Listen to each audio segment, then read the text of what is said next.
Okay, so we need to find coordinate M. And we know that our postulate, or what we learned from coordinate geometry, is that parallel lines have the same slope, right? So we know that in a parallelogram, it has two sets of parallel sides, right? So this side will be parallel to this one, and this side will be parallel to this one, all right? So what you would need to do is calculate the slope of KL.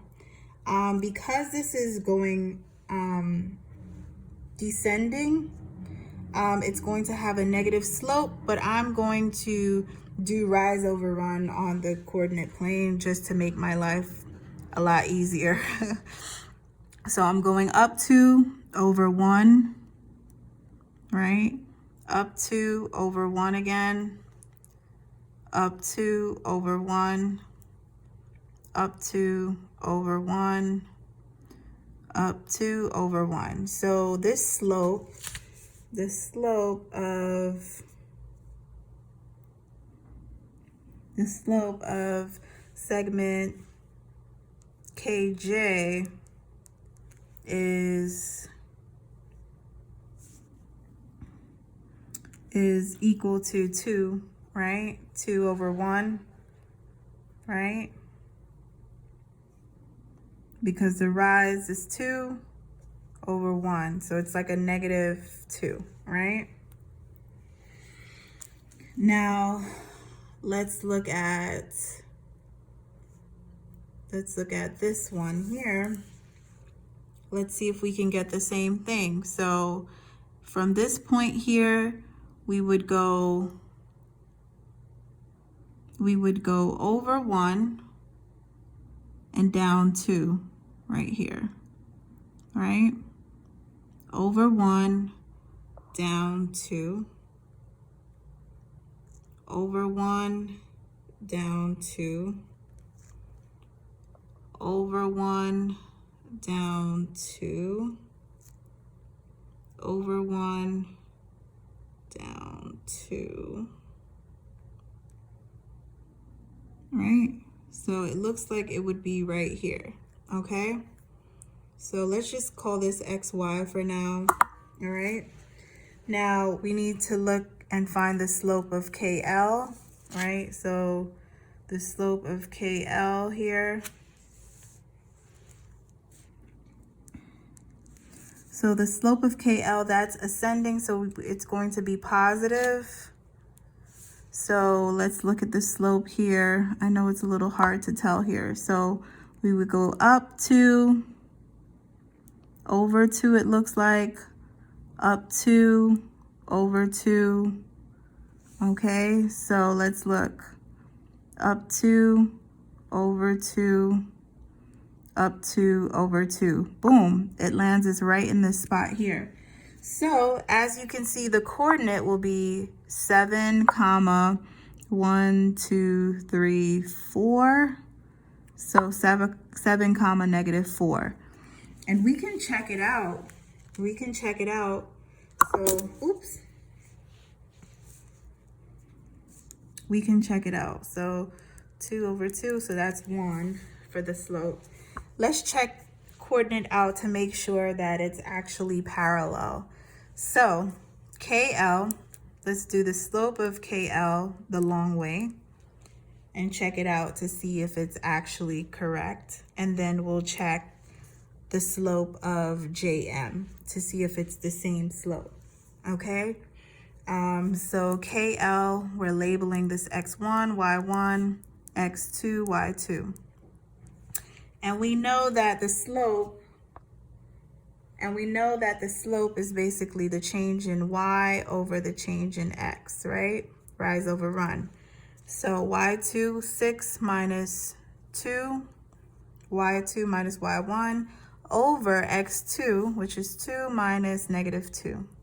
So we get 6 minus 2, which is 4, and this is a double negative, so that also turns into 4, right, which gives us 1.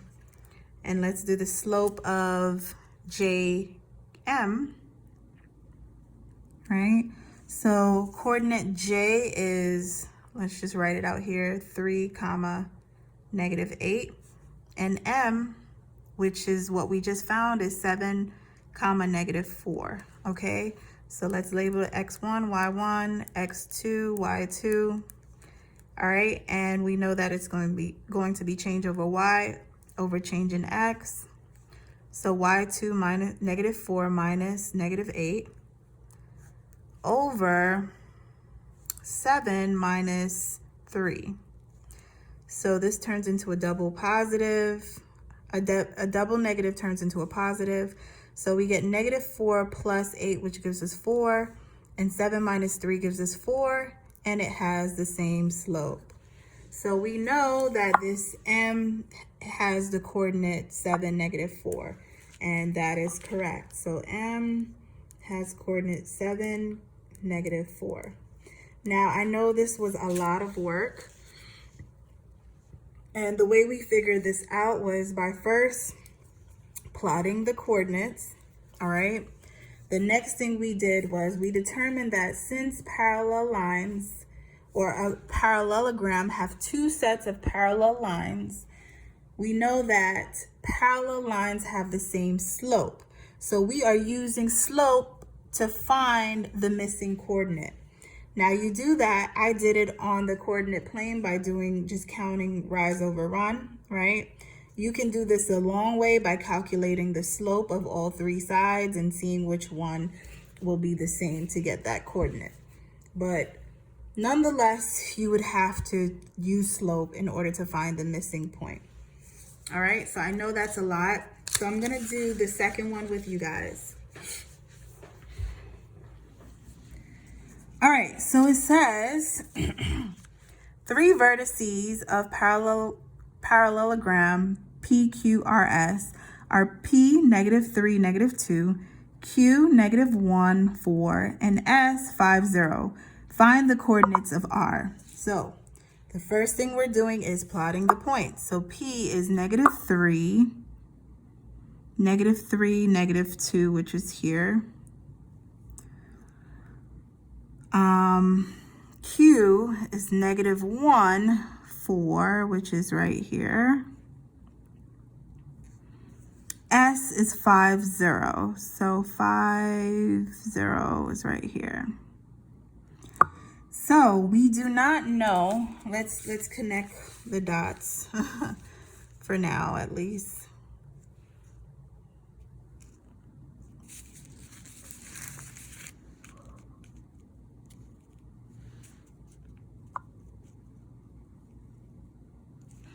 All right, so we do not know where this next point is going to be, but we know it's going to be somewhere here, right?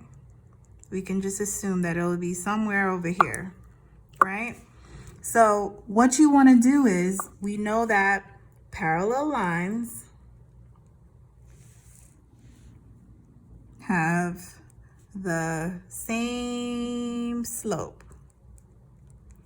So you will use that piece of information to find the coordinates for vertex R.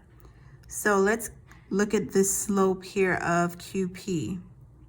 So we're going up 3, 1, 2, 3, and then over 1, up 3, 1, 2, 3, and then over 1. So the slope of PQ is going to be 3, right? And then let's find the slope of QS. So the slope of QS,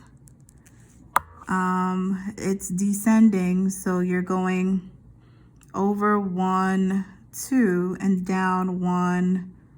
Oh, wait, over 2, 1, 2, 3 actually, and down 2.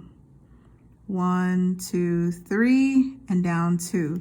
So it'll be 3 over 2, it looks like, or 2 over 3.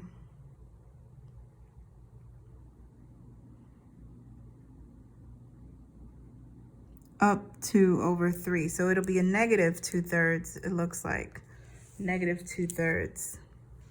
Okay? So now we would do that for this side, right? We would go up over 3, 1, 2, 3, and then down 2, 1, 2, right? Over 3, 1, 2, 3. 1, 2, 3, and then down 1, 2, which is right here. Now that looks like it has the coordinate. Let's just label this XY. It looks like it'll have the coordinate 3, 1, 2, 3, 4, 5, 6. So it looks like it's gonna have the coordinate 3, negative 6, but let's calculate the slope of the other side. So this slope is supposed to be 3. So from this point here, you're going up 3, 1, 2, 3 over 1 right here. Up 3, 1, 2, 3 over 1. Yep. So it meets the same requirement as far as the slope goes. So we know that coordinate R is going to be 3, negative 6. All right. All right. So we can connect it right here. I'm just sketching it, which is not the best. You should use a ruler or a straight edge. And I want to check it to make sure this coordinate is correct. So I want to calculate the slope of SR to make sure it's the same as QP or PQ. It should be 3, all right?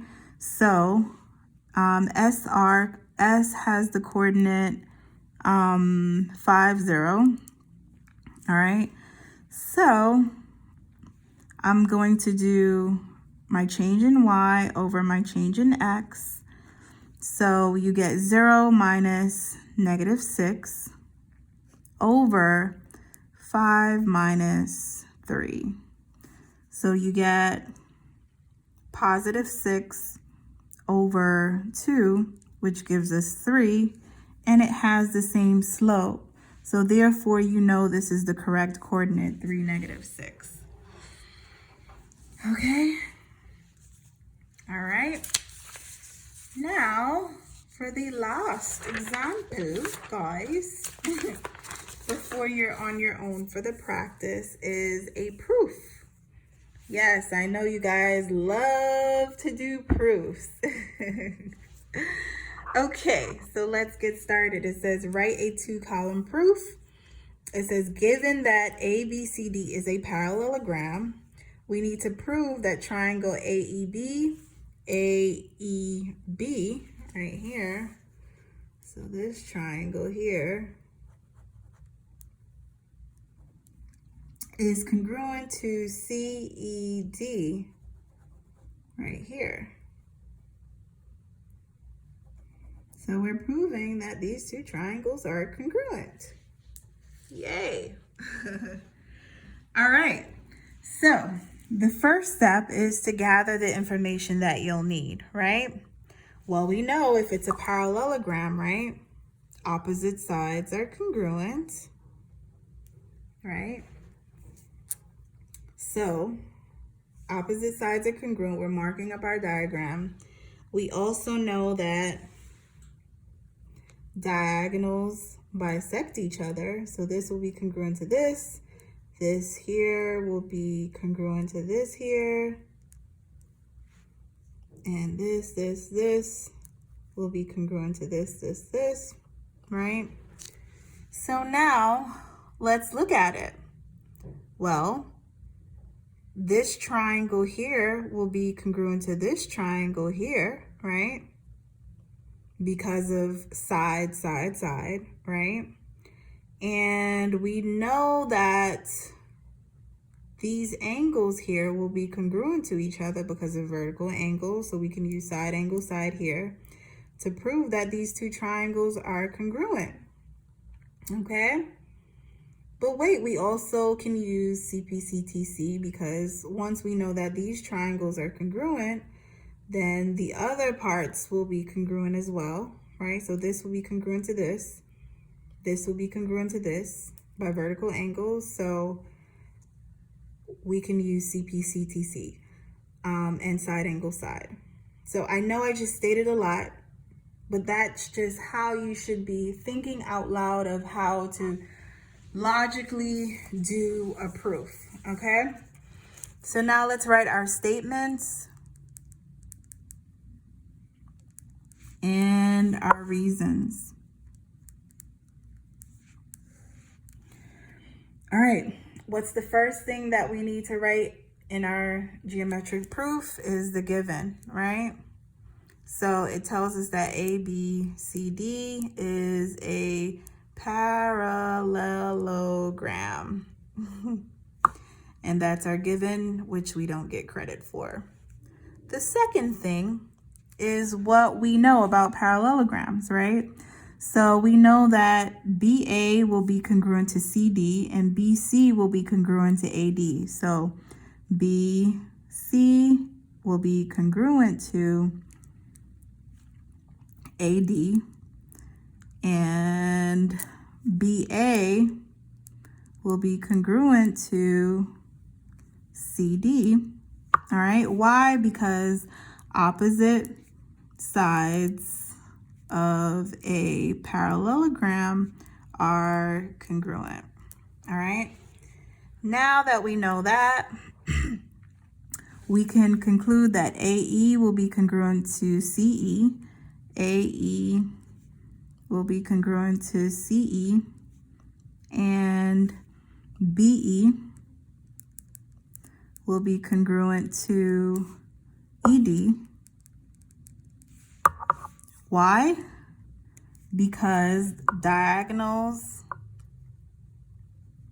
bisect each other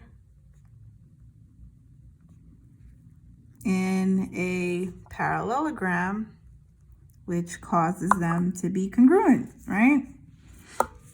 So we just proved that these sides will be congruent to that side. This side will be congruent to that side, right? So now we can say that this triangle here, right? So we can say that triangle ACD is going to be congruent to triangle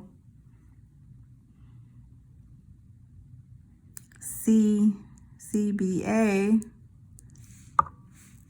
because of side, side, side, right? Postulate. And we can also conclude that this angle, angle BEA, will be congruent to angle BEA will be congruent to angle CED. Angle CED, we can argue vertical angles, or you can just say CP.CTC, all right? Right? And so the last line will be triangle AEB is congruent to triangle CED, which is what we're trying to prove here, by side angle side postulate. And then we're done. All right, so let me just walk you through. We said that this side will be congruent to this side will be congruent to this side, because opposite sides of the parallelogram are congruent. Then we concluded that the diagonals will be congruent to each other because diagonals bisect each other in a parallelogram. Then we took it a step further by proving that these two triangles here are congruent, right? By side. So we proved that this side is congruent, this side is congruent.